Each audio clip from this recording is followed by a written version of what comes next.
Hello and welcome to one of the infrequent Bearfoot Miniatures painting guides. And today we're going to be painting the new squat Exokyn, as well as the Sphenatar Scout Trike and the little dust mites. And we're going to be painting them for maximal impact in the minimum amount of time, using every cheating time-saving method that I know.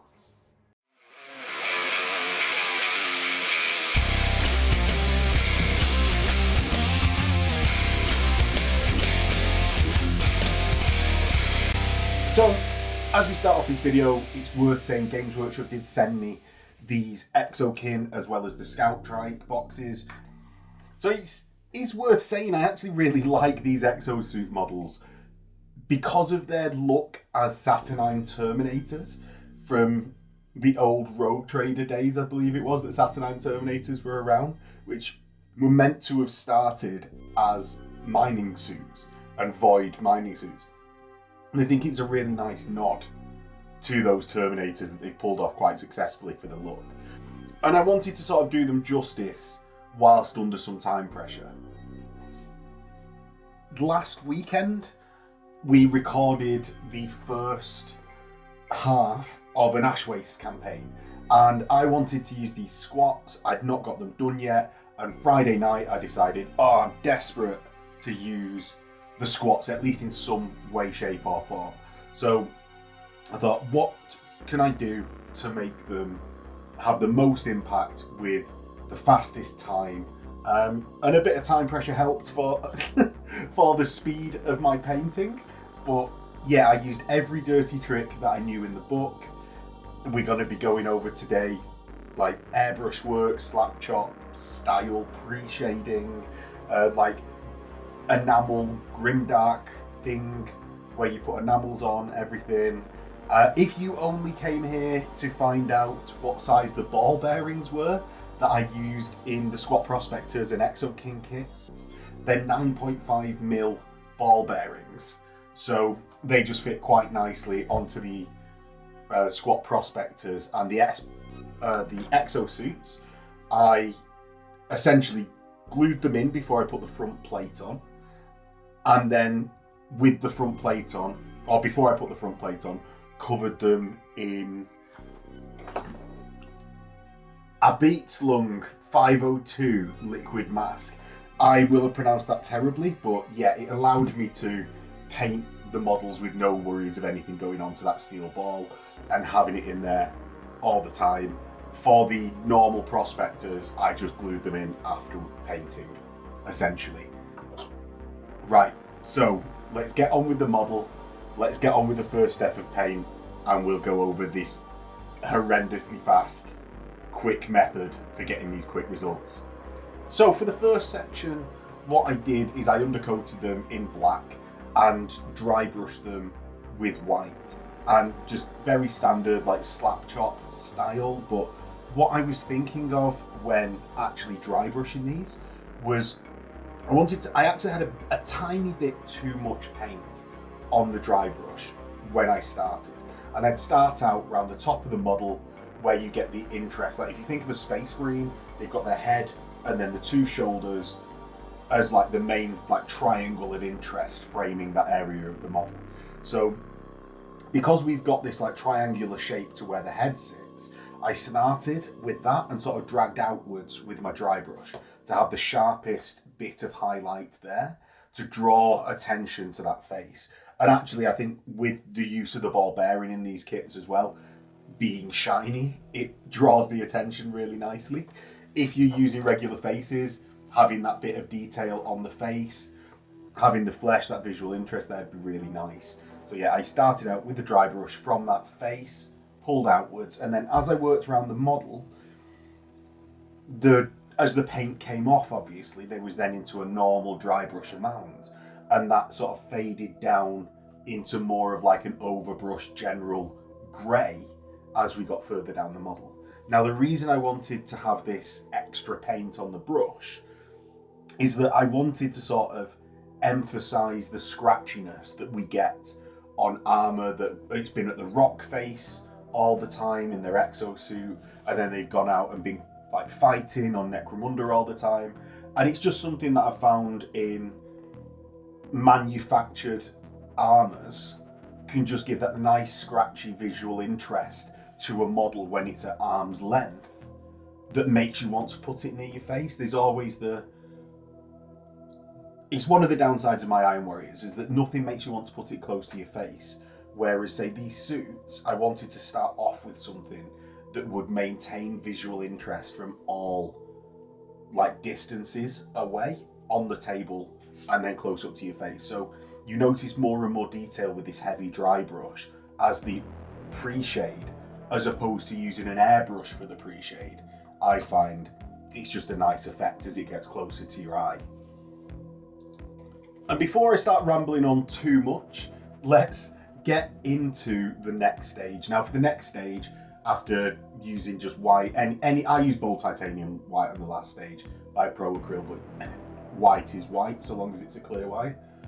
Now for the next stage, I used dark yellow green by Pro Acryl, and this was just a random colour that I wanted to have visual interest on the table, so that is achieved quite nicely by greens.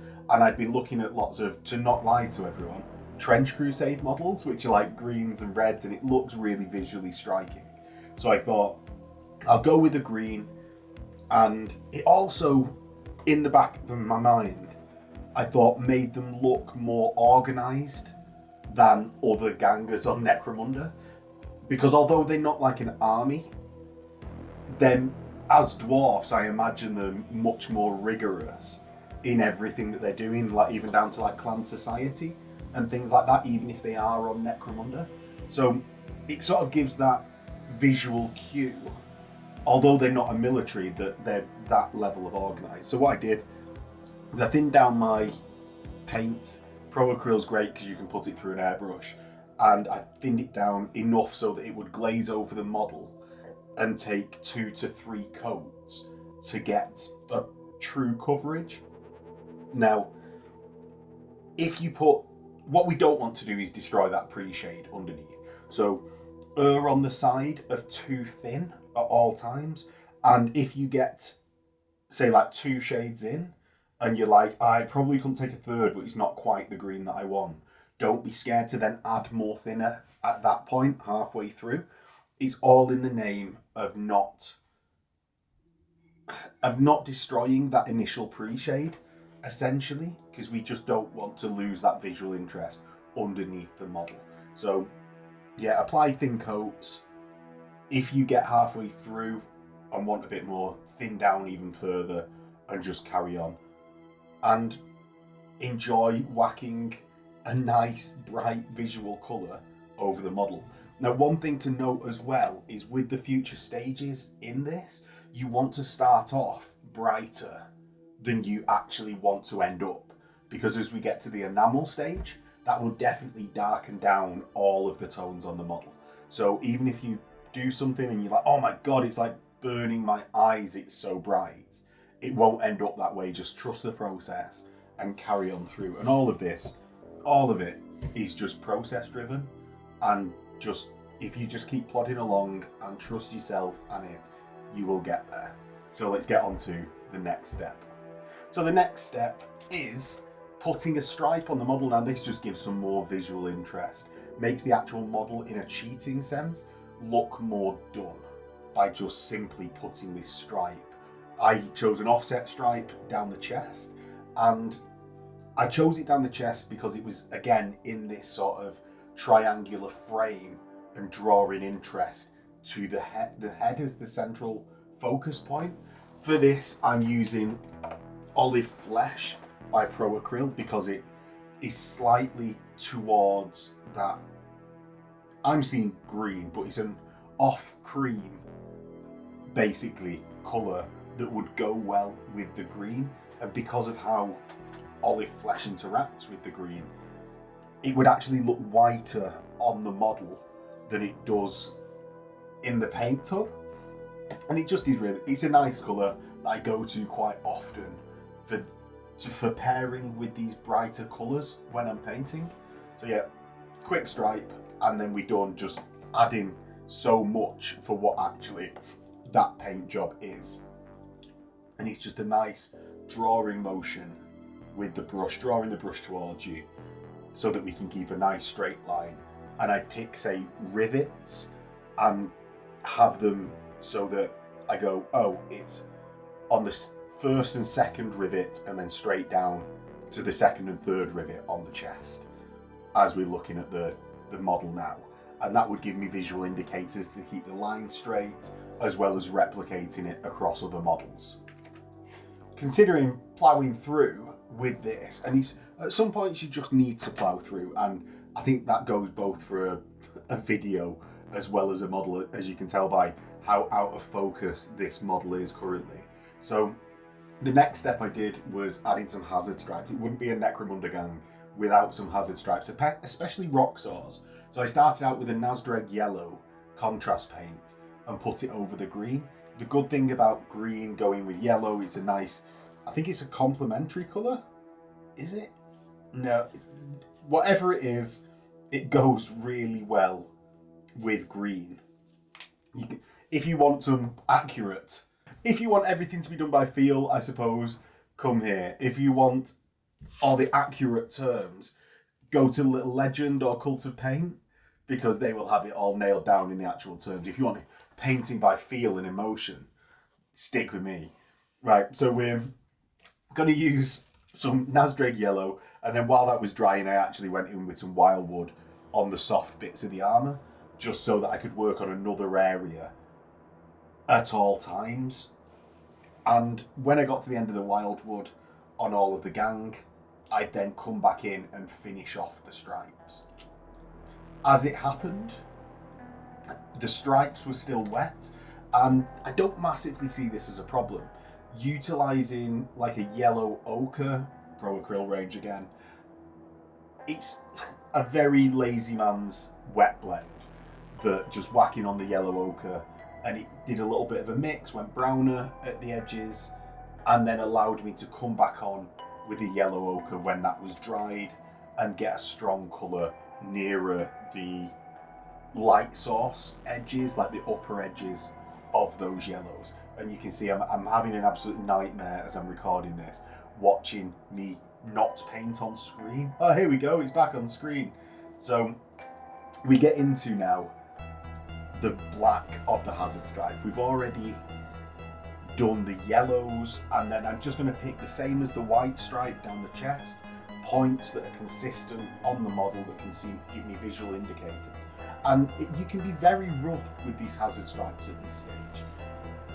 I found it was dragging on a bit too much for me in the paint job for me to be able to do this, but if you have time, and I might even go back to them and do it, just chipping over the bits of the hazard stripe that have gone wrong just completely disguises any mistakes. So don't be scared to do hazard stripes just by eye with a brush, particularly on these small areas.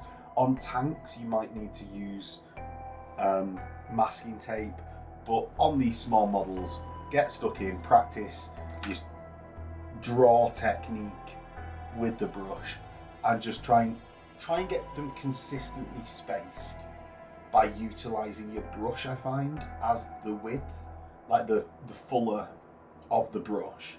That's what I use as the width of the stripes. But again, it's just done by feel and emotion. So finally, after doing this, I then touch up the pipes on the back of the arms with a purple. And the reason I picked purple is because I was looking at the colour wheel. I'm not sure it added a massive amount compared to, say, black, but it reads as a more painted model having a different colour than just like flat black on there. So I'm quite happy with having done it. Not sure you need to be worried about it if you didn't select that exact colour. Now, the next bit of cheat that I've done on these models is utilising metallic pens. Now, this is obviously an old Titanicus trick, as well as I've used it on dwarves. Like Richie, Darby After Dark has used it on his dwarves and got me back into using metallic pens because I've been using them on Titans. But yeah, he opened my eyes again to just use them on man-sized models, or Darwy-sized models, I suppose. So yeah, I'm going to use the silver on any parts that are silver, like the blades. And again, this is massively too bright, but with our enamel stage afterwards, I'm not too worried about it because that will dull those areas right down. So the next step is going to be varnishing the model, because I find actually the metallic pens wipe off really easily, as well as pro acryl paint, when you start using white spirits and enamel paints nearby them. And before I did that, I actually wanted to test out where I liked removing the masking fluid from the model. So I removed masking fluid at various stages, so I could test out where was best to recommend. Now I actually reckon removing them straight away is just the best way to go. Like, as soon as you get the airbrush done, you can essentially remove it then, because I actually liked the effect of how it dulled down that super steely ball a little bit. It still had the shine, but just dulled it down from like an unrealistic silver. If you want a spacesuit style silver where it's high gloss, leave it till right at the end of the paint job. But essentially I took it off at various points and ended up just putting some enamel wash off over at the end just for my own personal tastes. And then essentially I go downstairs and I used a matte lacquer on all of the models. Now the reason I used a matte lacquer was essentially gloss lacquers and varnishes leave no holes in the varnish layer, so it's very easy for things to slip off. Matte varnishes more have holes in, more porous, and it will mean that the enamel sticks more easily to the surface. And why I want this is actually to preserve the staining. A lot of times, say I'm doing a white colour scheme, I won't even give it a varnish if I possibly can. If I can possibly not give it a varnish, I won't varnish them. Like, you don't have to varnish everything before using oils or enamels on them. I've only had it go wrong once out of hundreds of models that I have enameled and oil painted. But I gave them one on this because I'd used the metallic pens. That was the entire reason. So you can see me there removing the masking fluid from another one, and they're all matte varnished up. Into the next step, we're going to use AK Interactive's Engine Grime on them. Now apparently this has changed formula quite a few times, but at the end of the day, changing colours across a range, across an army, I was uptight at it at the start of last year, but speaking to Miles a bunch on the podcast, he was like, why are you bothered about these slight changes, like light hitting them standing in shadow will change the colour, and also if they just have different batches of paint to paint their armour with in universe, it'll be slightly different. Now, you can go too far off the deep end with that, but as I've worried about it less and less, the stress of painting models after the fact in a second batch has massively decreased, as well as just my enjoyment of painting, not worrying about exactly matching colours to other things. So I suggest it to anyone, like, give it a go, just the de-stressed reason of painting. Next, after that has dried, which you can speed up with a hairdryer, I'm going to use white spirit. I'm going to use white spirit to then take off basically most of the streaking grime, engine grime from the models. And how I'm going to do that is I like using a brush rather than a cotton bud. You can see that there's a cotton bud there in the back, because I always tend to start off with a cotton bud and then end up going, nah, I much prefer using a brush, because I even like the over white spiriting of the model, and then it sort of pools in the crevices and dries on again, leaving that engine grime more built up in the lower areas and crevices, so it just gives it even a nicer effect, I find, with a loaded brush full of white spirit. Again, once that's dried, I'm going to get into another channel favourite of the steps, and all of these are things that you can see me repeat, like specifically the slap chop bit. Like I've added in at the start after trying it out on a few armies, but here we're going to start adding dust to the models, and I do that using Tamiya Flat Earth 50/50 with Tamiya Flat Flesh, and I got that years ago off the MKA courses, and it's just served me well on pretty much every project since, adding that slight bit of realism to models, like the bottom half of a soldier's legs, their knees, the back of a mudguard on a bike, the top of some tracks. It just goes in very thin coats. You can build it up, add this haziness to various areas, and it worked really nice on this green to dull down certain areas to give more visual pop to the top, the shoulders, and near the head, again emphasizing those locations. So the final painting stages, I'm going to say, of the model is to add a little bit of OSL on the photo lumens, as well as using it on the dust mites ocular lenses. And for that, I used Bold Titanium White by Pro Acryl to build up a bit of a base layer, of which I could then add a bright contrast paint of Bad Moon's Yellow over the top, which would give me a nice vibrant yellow, again being a really nice colour to pair with green. And yeah, I just got it on the shoulder, again highlighting that, you've heard me say before, that triangle of visual interest that most models benefit from, and particularly these exosuits, because they've got even that framing of the head location around there. And I did those two steps.